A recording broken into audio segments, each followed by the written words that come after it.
귀한 찬양 감사합니다. 우리가 이 땅에 살아가는 동안에 하나님의 나라를 위해서 살아가고, 그리고 마지막 때 하여간 의의 면류관을 모두 받을 수 있는 우리 엘림의 성도들이 되기를 간절히 축원드립니다. 우리 앞에 있는 분들과 또 좋은 날씨, 좋은 분들과 만나는데 이렇게 인사하겠습니다. 사랑하고 축복합니다. 얼마 뒤면 그 6월 25일이 다가오게 됩니다. 한국 전쟁이라고 불려지는데 75년이 지나가게 됩니다. 근데 이게 전쟁이라는 건 굉장히 무서운 일이죠. 그러니까 그 한국 전쟁 이후에 아직까지도 우리나라가 분단 국가로 남아져 있는데, 사실은 1945년도에 그 일제가 패망하면서 보통은 이제 전범 국가가 있거든요. 그러니까 독일이나 이탈리아하고 일본이 이제 전범 국가에서 이 전범 국가들을 이제 승전 국가들이 이제 그 나눠요. 그래서 독일도 분단되고 이탈리아도 그렇게 좀 하고, 원래 일본도 섬이기 때문에 나눠야 되는데 오히려 우리나라가 이제 38선을 경계로 나눠지게 되고, 나중에 남과 북이 나눠져서 이게 한국 전쟁은 소위 말하는 이데올로기의 전쟁이 되어져서 아직까지 우리에게 영향을 끼치게 되는데, 그림을 한번 좀 보여주시면 좋겠는데, 그림 한번 보여주시게 되면 저 책은 그 전쟁론에 관련된 굉장히 큰 고전이라고 불려지게 되는데, 저 책을 지은 사람은 예전에 그 독일이 프로이센이라고 불려지는데, 이 프로이센의 그 칼 폰 크라우제비츠라는 사람입니다. 그래서 이 전쟁론이라는 책을 저술하게 되는데, 그림을 내려줬고, 저 책이 왜 중요하냐면 그 서양의 국제 정치 또는 전쟁 철학 그리고 군사학 분야의 그 고전이거든요. 그래서 그 전쟁을 특별히 수행하는 인간의 어떤 정신과 그러니까 심리를 고려한 전쟁 그 이론을 확립했다는 점에서 아이가 혁명적인 그러한 책이라고 불려지게 되는데, 저 책이 굉장히 두꺼워요. 근데 좋은 책은 하여간 요지가 있거든요. 그러니까 이게 결국에는 뭐를 전하려고 하느냐, 이게 한마디로 규정했을 때 그거를 이제 규정할 수 있으면 이제 좋은 책인데, 이 그 클라우제비츠는 그런 얘기를 해요. 전쟁은 뭐냐? 그러니까 우리가 지금 하여간 뭐 우리도 전쟁을 경험한 나라이기도 하고, 지금도 뭐 이렇게 뉴스에서 계속 전쟁의 소리가 들리게 되는데, 이 사람은 그렇게 얘기해요. 그러니까 전쟁이란 한마디로 이야기하면 어떤 나의 의지, 그러니까 이제 국가적 이익이죠. 그러니까 나의 의지를 관철하기 위해서 적에게 강요하는 폭력행위다. 이걸 이제 전쟁이라고 이야기하는데, 다시 한번 나의 의지를 관철하기 위해서 적에게 강요하는 폭력행위다. 이걸 이제 전쟁이라고 규정하게 됩니다. 그런데 이 전쟁이 굉장히 무서운 건 뭐냐면, 여러분들 우리가 지금 뭐 미국에서 이제 클럽 월드컵이라고 해서 이제 스포츠 경기를 하는데, 이게 스포츠는 원칙이 있잖아요. 규칙이 있잖아요. 근데 이 전쟁이 무서운 건 뭐냐면 규칙이 없어요. 이게 전쟁이 되는 순간에 이제 규칙이 사라지게 되고, 반칙이 오히려 칭찬받는 곳이 이 전쟁이 되는 거죠. 그리고 전쟁은 속임수거든요. 그러니까 이 속여야지 이기는 거예요. 그러니까 예를 들면 뭐 전쟁하는데 대낮에 이렇게 정직하게 우리 공격하겠다 이런 게 아니라, 보시게 되면 전쟁이 일어날 때 새벽에 갑자기 막 비행기가 막 폭탄을 이렇게 투여하거나 이런 식으로. 그러니까 이게 잘 속여야지 칭찬을 받는다. 그래야지만 이제 큰 희생 없이 이길 수 있기 때문에 그렇게 되는데, 여러분들 이게 윤리라는 게 있습니다. 그러니까 특별히 기독교 윤리라고 이야기하는 건 세 가지 중요한 틀거리가 있는데, 동기가 되게 중요해요. 그러니까 이 동기가 선한 동기인지 악한 동기인지를 확인해야 되고, 과정이 중요하거든요. 그러니까 이 선한 과정으로 했는지 어떤지를 봐야 되고, 사실은 이 동기와 과정 다음에 결과는 그 다음 문제인 거예요. 근데 문제는 이 전쟁은 동기와 과정이 무시돼요. 오히려 수단과 방법을 어떻게든지 다 동원해서 열매만 맺으면 되니까, 결과만 이루면 되니까, 이게 우리가 갖고 있었던 어떤 윤리적인 틀이 완전히 무너지게 되죠. 그뿐만 아니라 이 전쟁을 통해서 잃어버린 것들이 굉장히 많아요. 지금도 뭐 팔레스타인, 뭐 우크라이나, 얼마 전에 또 이란, 이렇게 전쟁이 일어나게 되는데, 전쟁이 일어나는 순간에 무고한 생명들이 죽어나갑니다. 그뿐만 아니라 뭐 그동안 어마어마하게 이렇게 뭐 이렇게 건축물이나 이런 것들이 있는데, 뭐 문화재도 마찬가지지만 한순간에 그 모든 것들이 회파당하게 돼요. 그러니까 이 뭐 수많은 하여간 생명과 재산이 이제 그 빼앗기는 그런 이제 희생이 있을 뿐만 아니라, 전쟁 후에는 또 반드시 전염병이 들게 됩니다. 후진국일수록 그런 일이 생기게 되어지게 되는데, 한국 같은 경우에도 태평양 전쟁 이후에 기록에 의하면, 미 군정의 기록에 의하면 1946년에 옛날에 어른들을 호열자라고 이야기하는데, 이게 오늘날로 콜레라예요. 그래서 하여간 5천 명 이상의 한국 사람들이 전쟁도 없었는데 그렇게 죽어나가는 것을 보게 되는데, 이게 가장 큰 문제는 뭐냐면, 전쟁이 나게 되면 도덕적으로 타락하게 돼요.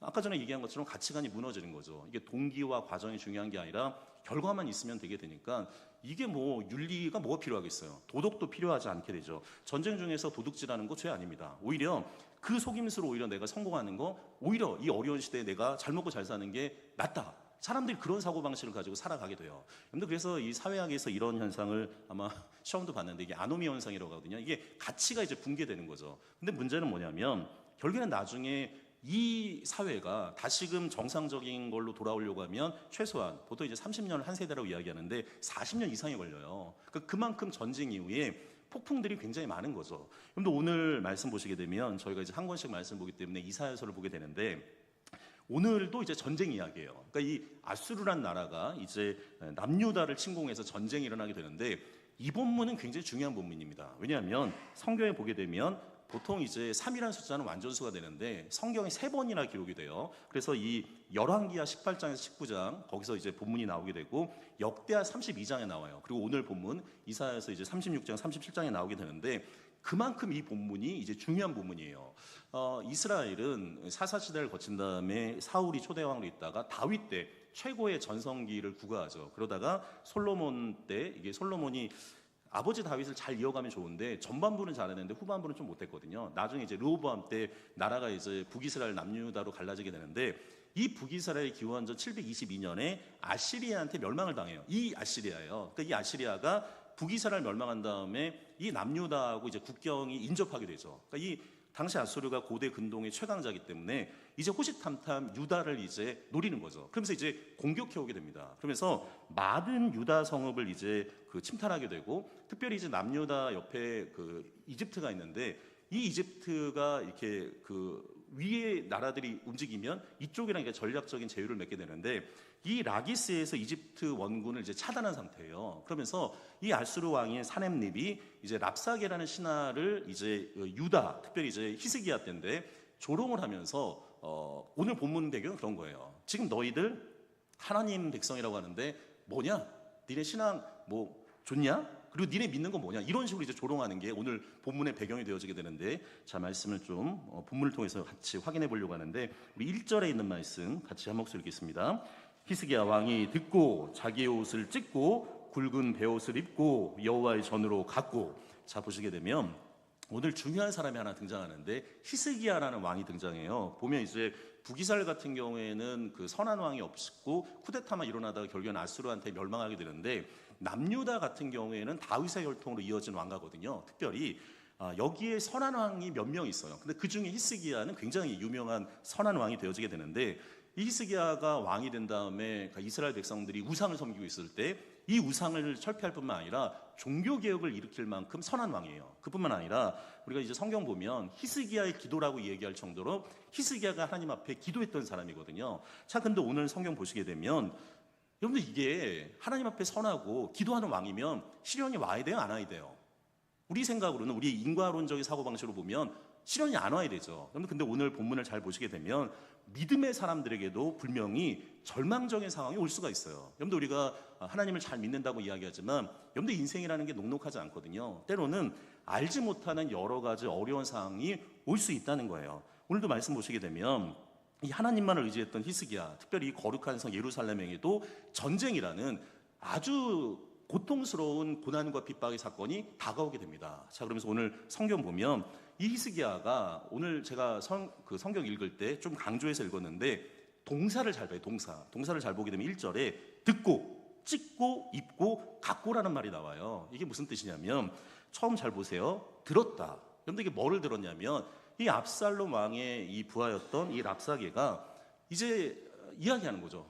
무조건 항복하라고. 그러면서 이제 좋은 말로 하는 게 아니라 가진 욕설과 비방과 협박을 해요. 야, 여러분, 그 얘기를 들었을 때 얼마나 마음이 어렵겠어요. 지금 특별히 이 랍사게가 뭐라고 하냐면 네가 유다 왕이라면서 뭐 왜 이렇게 힘이 없냐? 이런 식으로 조롱하는 거예요. 그 나라의 무기력을 얘기할 뿐만 아니라 너희도 하나님 믿는다며? 하나님 뭐 있냐?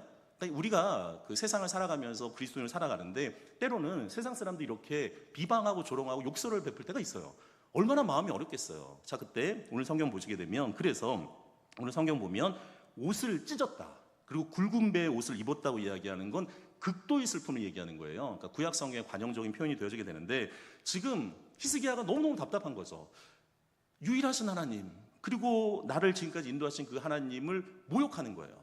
그뿐만 아니라 지금 이 하나님을 모르는 사람들이 하나님을 모욕할 뿐만 아니라 지금 하나님의 영광이 이 사건을 통해서 가려지는 것을 참을 수가 없는 거죠. 히스기야가 너무너무 고통스러운 거예요. 자, 그러면서 오늘 성경 보면 이게 우리와 히스기야의 많은 차이점, 그리고 세상 사람들과 그리스도인의 차이점인데, 여러분들 많은 사람들도 어려움을 들을 수가 있어요. 그럴 때 마음이 고통스럽죠. 그래서 고통스러워서 옷을 찢고 굵은 베옷을 입을 정도로 절망적인 마음이 들 때가 있어요. 그러나 오늘 성경에 우리가 히스기야를 통해서 중요한 교훈을 얻어야 되는데, 근데 이때 히스기야가 어디로 갔다고 이야기해요?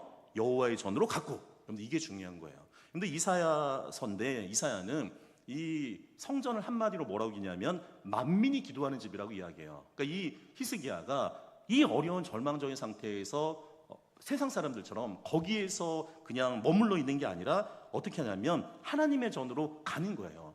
사랑하는 엘베 성도 여러분, 오늘도 우리가 하나님의 전에 나왔는데 이 하나님의 전에 온 모든 믿음의 성도들에게 하나님의 복이 늘 함께 있기를 간절히 축원드립니다. 우리 성경 말씀 보면 우리 2절에 있는 말씀 같이 한 목소리 읽겠습니다.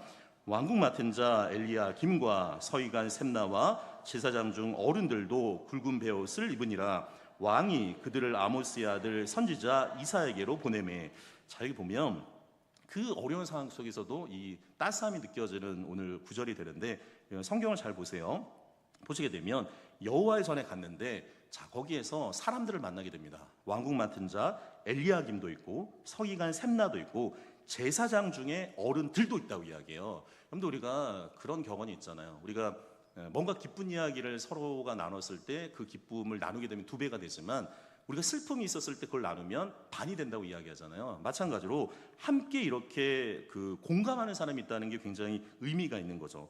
오늘 성경 보시게 되면 이 역시 또 세상과 다른 점이 있어요. 여기서 서로 격려하고 공감하고 지지해주지만 여기서 끝나는 게 아니라 오늘 하반절에 보게 되면 이 왕, 히스기야 왕이 그들, 그러니까 함께 믿음의 동역자들을 어떻게 하냐면 아모스의 아들 선지자 이사야에게로 보냈다는 거예요. 그런데 이게 이사야는 어떤 사람이에요? 우리가 예언자, 대언자라고 이야기하는데, 대언이라는 말은 대신할 때자에다 말씀한 자, 사람 자자인데 하나님의 말씀을 대언하는 거예요. 그런데 우리가 어렵고 힘들었을 때 그냥 거기에서 좌절하는 게 아니라 하나님의 전에 가고, 여러분들 우리가 오늘 하나님의 전에 왔잖아요. 여러분들 하나님의 전에서 뭐를 들어야 되는 거예요? 하나님의 말씀을 들어야 되는 거죠. 그 말씀을 들음을 통해서 우리가 믿음도 생기고 용기도 생기는 거예요. 근데 오늘 이 이사야서의 말씀을 통해서 우리 가운데 믿음과 용기가 새로워지기를 간절히 축원드립니다. 자, 그러면서 오늘 성경 보면 말씀 앞에서 우리의 문제보다 더 크신 하나님 앞에 나가는 거예요. 특별히 우리가 2번째 여기서 교훈을 얻어야 되는데, 우리가 절망이 있어요. 근데 이 절망의 낭떠러지 끝자락이 있을지라도 우리의 소망 되신 하나님께 나아가는 믿음의 성도들이 되기를 간절히 축원드립니다. 그런데 우리가 지금 살아있잖아요. 숨쉬고 있잖아요. 우리가 살아있다는 것 자체만으로도 그게 소망이 되어지게 돼요. 우리가 살아있으면 분명히 하나님이 어떠한 방법을 통해서 인도하실 거예요. 저 오늘 성경 보시게 되면 하나님께 나아가는 그 히스기야의 그 3절의 말씀이 나오게 되는데, 우리 3절에 있는 말씀 같이 한 목소리 읽겠습니다. 그들이 이사야에게 이르되 히스기야의 말씀에 오늘은 환난과 책벌과 능욕의 날이라 아이를 낳으려 하나 해산할 힘이 없음 같도다. 자, 오늘 보면 그들이 오늘 성경에 나오는 엘리야김과 서기관 셈나와 이 제사장 중에 어른들이 히스기야의 요청을 받아서 이 말씀의 대언자인 이사야에게 갔어요.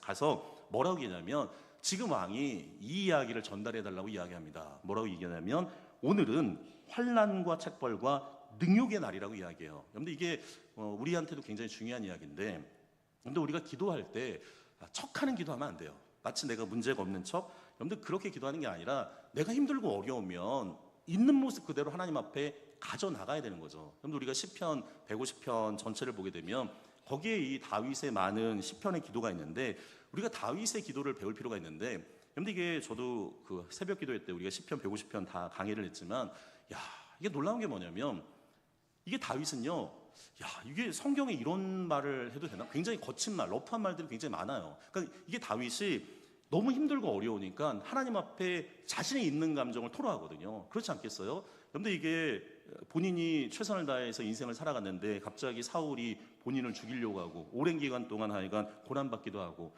사랑하는 아들이 반란 일으켜갖고 그 어려움 속에 당하기도 하고 이게 너무 고통스러운 상황들이 많이 일어나잖아요. 근데 그때마다 다윗은 어떻게 하냐면 하나님 앞에 있는 모습 그대로 자신의 어려움을 내려놔요. 그리고 하나님 앞에 기도했더니 하나님이 그것을 역전시켜 주시는 것을 보게 돼요.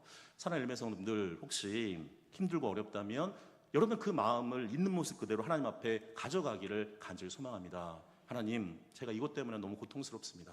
자녀 때문에, 또한 가정 때문에, 직장 때문에, 사람들과의 관계 때문에, 건강 문제 때문에 구체적으로 하나님 앞에 아뢰는 거죠. 그러면 하나님께서 뭐라고 이야기해요? 우리에게 안식을 주시고 쉼을 주신 하나님이 우리를 만져주실 거예요. 사랑하는 엘메 성도분, 오늘도 우리가 하나님의 전에 나왔는데 오늘도 하나님의 그 만지심의 역사가 함께 있기를 간절히 축원드립니다. 그래서 오늘 성경 보면 이런 얘기를 해요. 자, 이런 얘기를 하는데 아이를 낳으려 하나 해산할 힘이 없음같도다. 여러분들 이게 무슨 얘기예요? 해산할 힘이 없다고 이야기하는 건 지금 내가 스스로 힘으로는 이 위기를 이겨낼 수 없다는 고백이 있는 거예요. 여러분들 이게 어떻게 해야 될까요? 여러분들 이게 아기를 낳아야 되는데 이게 힘을 줘야지 아이가 나오는데 지금 힘을 줄 여력이 없어요. 여러분 그러면 방법이 있죠. 해산할 힘이 없으면 우리가 산부인과라는 병원이 있잖아요. 이 진료 전문의가 있으니까 이 전문가인 의사를 믿고 의지해야지 생명을 낳을 수 있는 거예요. 이게 해산할 힘이 없는데 혼자 스스로 아둥바둥하게 되면 생명이 어떻게 돼요? 죽는 거예요. 여러분들 우리의 문제도 마찬가지입니다. 여러분들 아무리 우리가 생각해봐도 여러분들 이게 우리 속에서 우리 스스로 생각해봤자 계속 이게 맴도는 거예요. 그러나 우리보다 더 크신 하나님 앞에 그 문제를 맡기는 거예요. 여러분들 우리가 그것을 믿음이라고 이야기해요. 우리가 해산할 힘이 없었을 때 혼자서 아둥바둥하는 게 아니라 우리의 치료자가 되신 그 하나님 앞에 의지하는 믿음의 백성들이 되기를 간절히 축원드립니다. 자, 그러면서 오늘 성경 보면 세 번째가 살아계신 그 하나님 앞에 기도하면서 나가야 되는데 오늘 말씀 4절에 있는 말씀 같이 한 목소리 읽겠습니다. 당신의 하나님 여호와께서 랍사게의 말을 들으셨을 것이라. 그가 그의 상전 아수르 왕의 보냄을 받고 살아계시는 하나님을 회방하였은즉 당신의 하나님 여호와께서 혹시 그 말로 말미암아 견책하실까 하노라. 그런즉 바라건대 당신은 이 남아있는 자를 위하여 기도하라 하시더이다 하니라. 아멘. 자, 오늘 성경 보시게 되면 이 이사야에게 이 같이 온 동역자들이 그런 얘기를 해요. 자, 당신 하나님 여호와께서 랍사게, 이 아수르 왕의 이 신하였던 랍사게, 하여간 비방하고 모욕하고 그런 말을 분명히 들으셨을 겁니다. 그가 그의 상전 아수르 왕의 보냄을 받고 살아계신 하나님을 회방했습니다. 그리고 당신 하나님 여호와께서 혹시 그 말로 말미암아 견책하실까노라. 자, 여기 보시게 되면 오늘 4절에 하나님이 3번이나 등장해요. 이게 3이라는 숫자는 완전수가 되는데 당신 하나님 여호와, 그리고 하나님은 죽어있는 하나님이 아니라 뭐라고 얘기해요? 살아계신 하나님. 그리고 역시 당신 하나님이라고 이야기하는데, 자, 오늘 뭐라고 하냐면 그런즉, 하반절에 그런 말이 있어요. 당신은 이 남아있는 자를 위하여 기도하라 하시더이다. 그러니까 이게 지금 히스기야가 이 하나님의 말씀의 대언자인 이사야에게 중보기도 요청을 하는 거예요. 여러분들 이게 중보기도는 능력이 있어요. 여러분들 이게 저도 주중에 뭐 그런 일도 있었지만 여러 가지 일들이 있어요. 하여간 중보기도 하다 보면 하나님께서 만져주시고 고쳐심의 역사가 있는 것을 보게 되거든요. 한 주간에 그런 일도 있었는데 우리 장로님 중에 한 분이 이렇게 갑자기 이게 손에 이렇게 이게 손가락에 상처가 나셨는데 이게 동맥이 나올 정도로 이렇게 큰 상처가 났어요. 그래서 아침 월요일 날 전목사님한테 제가 전화가 왔는데 10시에 수술을 먼저 들어갔다고 얘기했고, 이거 어떻게 하나 이렇게 저는 이제 같은 날에서 기도했는데 나중에 얘기 들어보니까 이게 수술 날짜 시간이 밀리셨다고 그러더라고요. 그래서 4시로 이제 변경됐다고 해서 그래서 이게 제가 오후에 가려고 했다가 이제 전화로 이제 우리가 그때는 전화로 또 기도하는 경우가 있는데 하여간 기도했어요. 하나님, 하여간 그 수술이 잘 될 수 있도록 이제 같이 중보기도를 저희 장로님하고 그렇게 했는데 이제 그 다음 날 신방을 갔죠. 이게 그 시간이 나중에 얘기 들어보니까 또 그 수술 시간이 딜레이가 돼갖고 됐는데 얘기 들어보니까 놀라운 얘기 들었는데 이게 원래는 동맥이 3개가 있는데 그 처음에 왔을 때 의사가 이게 한 줄은 없어질 거라는 거예요. 이렇게 더 쓸 수는 없을 거다. 근데 우리가 같이 중보기도 하고 저희가 이제 당에 장로님들 중보기도 또 요청했거든요. 같이 기도해달라고 그랬는데 의사가 바뀌었어요. 원래 그 의사가 아니었는데 바뀌어갖고 나중에 그 의사분이 뭐라고 하냐면 이거 살릴 수 있다고. 수술이 잘 됐을까 안 됐을까요? 네, 잘 됐으니까 이런 얘기하죠. 네, 그런 것도 있고 얼마 전에 또 좋은 일이 하나 있었는데 저희가 이제 종탑을 또 이제 건립하게 되는데 저는 또 교회사를 전공해서 그 누가 했는지 그런 게 되게 궁금했는데 저도 몰랐는데 저희 엘림교회 예전에 그 작년에 하여간 저희가 연말당회 하다가 갑자기 당회하다가 종이 하나 발견됐다고 해갖고 그 종 때문에 이제 이렇게 종탑을 건립하게 되는데, 야, 놀라운 얘기를 하나 들었어요. 그러니까 제가 못 들었던 이름이었는데 예전에 권사님 중에 서기혁 권사님이라는 분이 이 종을 365일 동안 쳤다는 거예요. 별로 놀라지도 않으시는데, 근데 이게 새벽에 늘 나오는 것도 쉽지 않은데, 이 새벽에 종 치는 것처럼 우리 교회 또 권사님들이 1시간 전에 와서 기도하시는 분이 있는데, 야, 365일 또 어떻게 그 종을 치겠어요. 그러니까 그 종을 쳤던 분의 이름이 우리가 100주년 앞두고서 기억되어지게 되고, 나중에 또 그 후손을 또 만나게 되어져서 하여간 이 종은 또 본인이 하여간 그 감사한 마음으로 또 하겠다는 얘기도 듣게 되는데, 너무너무 이게 은혜인 거예요. 여러분들, 우리가 기도는 그런 거예요. 이게 우리가 알지 못하는 놀라운 일들이 하나님께서 만들어주는 거거든요. 그래서 우리가 늘 기도하고 기대하고 기다릴 필요가 있어요. 오늘 히스기야도 중보기도를 요청하는 거죠. 그러니까 우리 현실에 보게 돼요. 여러분, 이게 왕이기 때문에 현실적으로 보게 되면 아수르를 이길 힘이 없어요. 그러나 그 아수르보다 더 큰 하나님을 어떻게 해요? 의지하면서 중보기도하는 거예요. 사랑하는 엘메 성도 여러분, 여러분 앞에 큰 문제가 있을 때 다시금 중보기도하는 믿음의 성도들이 되기를 간절히 축원드립니다. 근데 제가 요즘 고민이 있는데, 이게 지금 새벽기도를, 저는 새벽기도가 되게 중요한 사람이고 이 새벽기도를 통해서 우리 열림교회가 지금까지 성장했다고 생각을 해요. 근데 신기한 건 뭐냐면, 여러분들, 우리가 교회를 바라볼 때 보통 이제 인간적인 눈으로 보게 되면 재정이나 숫자 되게 중요하죠. 그러니까 그래서 우리가 재직계 때 재정도 확인해보고 그 다음에 이제 숫자도 이제 확인하게 되는 건데, 근데 그것보다 더 중요한 게 있어요. 그러니까 이 재정과 숫자가 교회의 위기가 아니라 기도하는 것이 더 영적인 위기라는 걸 우리가 기억할 필요가 있어요. 그래서 요 근래, 그러니까 우리 장로님도 그렇고 우리 권사님 중에 한 분이 또 여기가 가슴 밑에 쪽에 또 골절돼 갖고 새벽에 나오시던 분인데 또 못 나오고, 갑자기 또 눈에 안 좋으신다고 해서 못 나오시고, 이게 새벽에 기도하는 분들이 갑자기 조금씩 아파오는 거예요. 그래서 야, 이게 무슨 일일까? 여러분들, 결국에는 이게 사인 중에 하나거든요. 우리가 단순히 재정과 숫자를 바라보는 게 아니라 기도하지 못하는 여건이 만든다고 하면 거기서부터 우리가 생각해야 되는 거예요. 사랑하는 엘메 성도 여러분, 우리 엘림교회가 더 기도하고 영적으로 민감한 믿음의 교회가 되어지기를 간절히 축원드립니다. 그래서 오늘 성경 보면 5절부터 7절까지 있는 말씀 연이어서 읽겠습니다. 그리하여 히스기야 왕의 신하들이 이사야에게 나아가매 이사야가 그들에게 이르되 너희는 너희 주에게 이렇게 말하라. 여호와께서 이같이 말씀하시되 너희가 들은 바 아수르 왕의 종들이 나를 능욕한 말로 말미암아 두려워하지 말라. 보라, 내가 영을 그의 속에 두리니 그가 소문을 듣고 그의 고국으로 돌아갈 것이며 또 내가 그를 그의 고국에서 가래 죽게 하리라 하셨느니라 하니라. 아멘. 여러분들 성경 잘 보세요. 보시면, 자, 이 이야기를 히스기야 왕의 신하들이 이사야에게 이야기했어요. 자, 이사야가 이 이야기를 다 들었습니다. 그러면서 6절에 이사야가 뭐라고 하냐면, 그들에게 이르되 너희는 너희 주, 그러니까 히스기야죠, 히스기야에게 이렇게 말하라. 이게 말씀에 응답을 받는 거예요. 여러분들, 이 성경이 중요한 게 언약인데, 그러니까 이 약속과 성취인 거죠. 약속과 성취. 제가 일부 때는 이런 질문 안 했는데, 여러분들, 제가 저희 순천 엘림교회 하면서 목회가 쉬울까요, 어려울까요?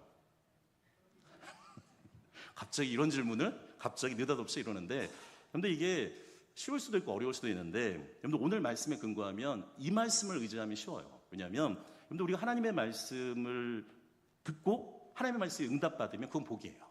근데 가장 큰 복은 뭐냐면 하나님의 말씀이 늘 들려지는 거예요. 여러분들, 왜 히스기야가 복된 사람이냐면 어려운 상황 속에 지금 하나님의 대언자인 이사야를 통해서 말씀이 들려져요, 안 들려져요? 들려지는 거예요. 여러분들, 그러면 복이 있어요. 여러분들, 목회도 마찬가지거든요. 오늘 이사야가 이렇게 얘기해요. 자, 너희 주에게 이렇게 말하라. 자, 보세요. 여호와께서 이같이 말씀하시되. 여러분들, 우리가 새벽에 말씀 받지만 이게 메신저 양식이거든요. 그러니까 이 이사야의 개인적인 이야기가 아니라 하나님의 말씀을 이제 이사야가 대언해요. 뭐라고 했냐면, 자, 너희 잘 들어라. 하나님이 뭐라고 말씀하시냐면, 이게 지금 이들이 기도하는 것에 대한 응답이 이제 이사야를 통해서 알려주게 되는데, 뭐라고 하냐면, 너희가 들은 바 아수르의 왕의 종들이 지금 보세요, 나를 능욕한 말로 말미암아 뭐 하지 말라요? 두려워하지 말라. 지금 첫 번째 하나님이 응답 주신 게 뭐냐면, 지금 랍사게나 이런 이들이 계속적으로 조롱하고 비방하는 말, 그것 때문에 마음이 흔들릴 수 있는데, 첫 번째가 뭐예요? 두려워하지 말라는 거예요. 근데 하나님의 사람들에게 주님이 주시는 늘 공통적인 말이 있는데, 두려워하지 말라는 거예요. 모세도 마찬가지고 여호수아도 가나안 땅을 들어가기 전까지 두려워하지 말라고 하거든요. 사랑하는 엘베 성도 여러분, 세상을 두려워하는 것이 아니라 하나님을 두려워하고 경외하는 믿음의 성도들이 되기를 간절히 축원드립니다. 자, 그러면서 뭐라고 하냐면 두려워하지 말고 7절 보라. 근데 보라는 강조용법이잖아. 느낌표 10개 이상이죠. 자, 뭐라고 하냐면 보라. 내가 뭐라고 돼 있죠? 영을 그의 속에 두리니. 여러분들 여기에 우리 교회의 그 목회 철학도 나오게 되는데 보세요. 하나님의 말씀이 있어요. 기도해요. 자, 그랬더니 하나님의 성령의 역사가 이루어져요. 자, 오늘 보면 하나님의 거룩한 역사가 어떻게 이루어지냐면 보라, 내가 영을 그의 속에 두리니 그가 소문을 듣고 어떻게 한다고요? 그의 곡으로 돌아갈 것이다. 아수르의 왕 지금 돌아갈 것이다. 자, 그러면 해결된 것 같아요. 자, 근데 그걸로 끝나는 게 아니에요. 오늘 성경 말씀 보게 되면 또 하나님이 더 구체적으로 얘기해 주는데 내가 그를 고국에서 어떻게 한다고요? 칼에 죽게 하리라 하셨느니라. 근데 이게 말이 안 되는 거죠. 지금 아수르 군대가 대군이 왔는데 지금 아수르 군대가 그냥 가고 왕이 죽는다고 믿겨지지 않아요. 그러나 하나님이 지금 하신 말씀인 거죠. 오늘 성경 보시게 되면 자, 이 말씀이 이제 성취가 일어나게 되는데 오늘 본문 좀 뒤인데 자막 한번 보여주시면 좋겠는데 이사야서 37장 36절부터 37절까지 있는 말씀, 38절까지 말씀, 3절 말씀인데 같이 한 목소리 읽겠습니다. 여호와의 사자가 나가서 아수르 진중에서 18만 5천인을 쳤으므로 아침에 일찍이 일어나 본즉 시체뿐이라.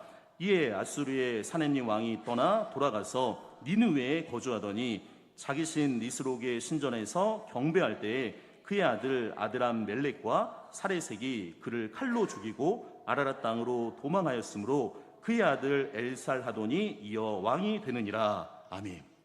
그런데 분명히 큰 시련이 유다 땅에 오게 됩니다. 도저히 해결될 수 없는 상황인데 지금 오늘 성경 보시게 되면 이 기고만장했던 아수르 왕이 결국에는 죽임을 당하고 예루살렘이 구원받는 역사가 이루어지게 돼요. 오늘 성경 보시게 되면 여호와의 사자, 여러분들 갑자기 여호와의 사자가 등장해요. 이는 뭐예요? 성령의 역사예요. 여러분들 이게 성령의 역사는 우리가 정말로 예측하기 어렵거든요. 오늘 보시게 되면 이 여호와의 사자에 의해서 뭐라고 되어 있나요? 18만 5천 명이나 되는 아수르 군대가 하룻밤에 시체로 변하게 돼요. 그뿐만 아니라 이 사네님 왕이 너무 당황스러우니까 진짜로 이 예언의 말씀처럼 본국으로 도망을 가요.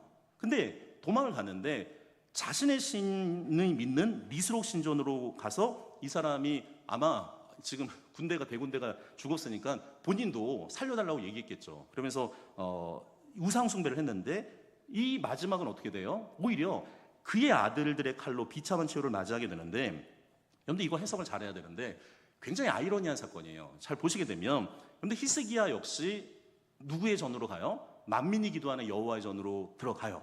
근데 그는 어떻게 돼요? 하나님의 은혜를 받아요.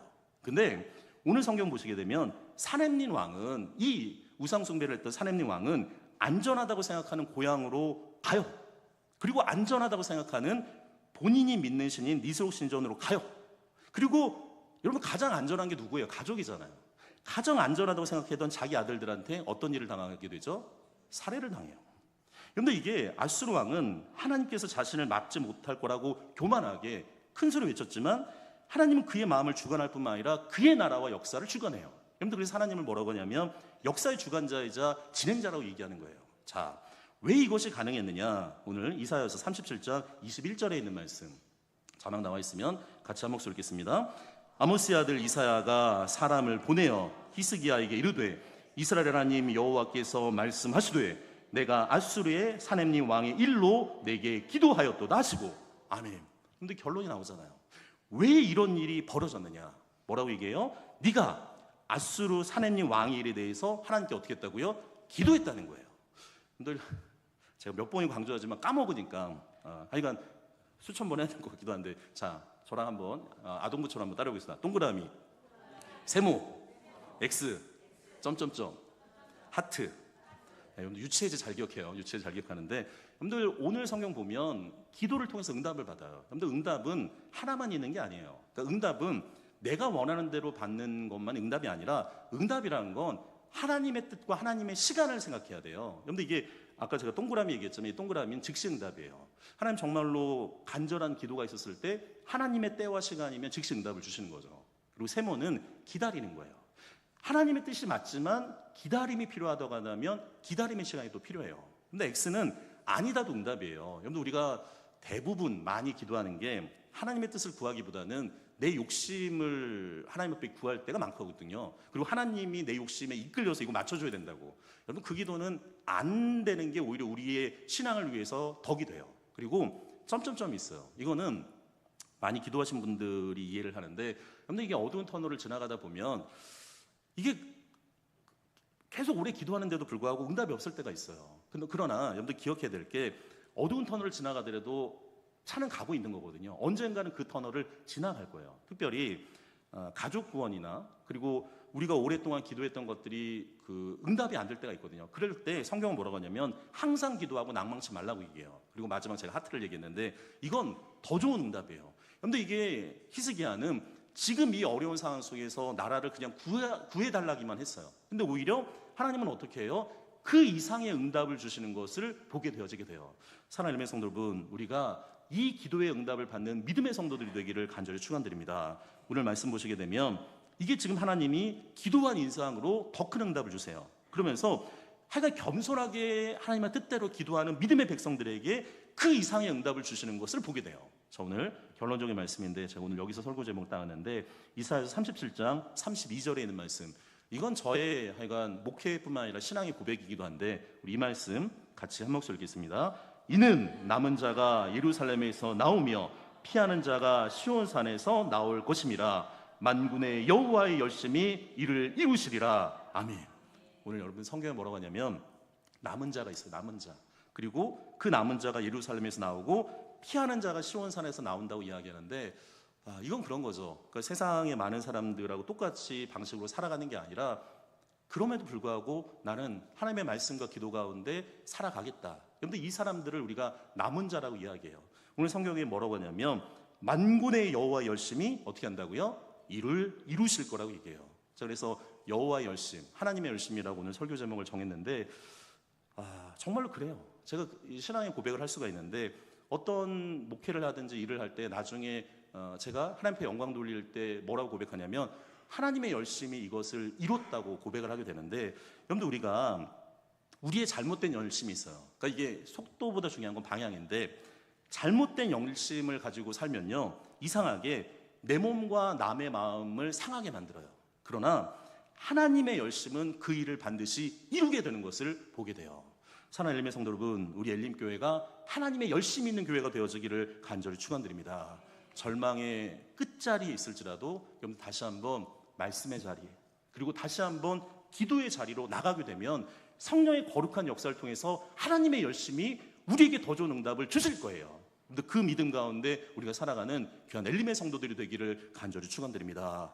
우리가 앞에서도 말씀드렸지만 그래서 이 본문이 열왕기서, 역대서, 이사에 나오는 거예요. 왜냐하면 역대기서나 열왕기서는 우리나라로 치면 조선왕조 실록과 같은 거거든요. 그 역사를 바라보면서 너희들이 문제가 있어? 그러면 다시금 하나님의 전에 나와 말씀 보고 기도하고 그러면 하나님께서 우리에게 놀라운 역사를 이루신다는 거예요.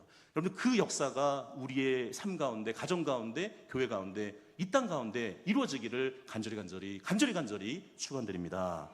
기도하겠습니다. 참 좋으신 하나님 아버지, 감사를 드립니다.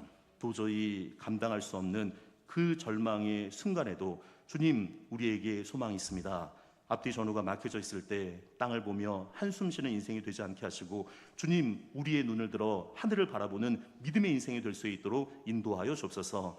절망 가운데 있었을 때 하나님 혼자 울지 않게 하시고 만민이 기도하는 주님의 성전에 나오게 하시고 주님 그 속에서 말씀을 듣고 기도함을 통해서 거룩한 성령의 역사가 나타날 수 있도록 인도하여 주옵소서.